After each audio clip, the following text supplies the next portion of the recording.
With Hurricane Ian now a tropical storm, but the devastation it left on parts of Florida will take months and years to recover from. The American Red Cross has sent out hundreds of volunteers to help after the hurricane, including several from here in Iowa. The Red Cross reports 17 Iowans are volunteering in the aftermath of Ian. Most of the volunteers are retirees. The Red Cross sent its first wave of volunteers to Florida over the weekend, along with another group when the hurricane cleared out of the state. So far, they have assisted more than 33,000 people in the Sunshine State. The organization hoped to supply as many hands as possible to help rebuild from Ian's wrath. When it comes to responding to a disaster, even with all the preparations in the world, things change, and it could be quite some time before we know just the scope of damage from this hurricane, because it's also not over. The danger isn't over yet.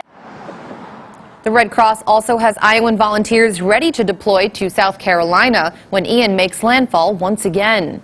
Meanwhile, we've partnered up with our sister station WFLA in Tampa to gather donations for the American Red Cross's relief efforts in Hurricane Ian's aftermath. If you like, you can scan this QR code right there now on your screen with your phone to be routed directly to the Red Cross donation page, or you can look under the featured content tab of our website. That is, of course, SiouxlandProud.com.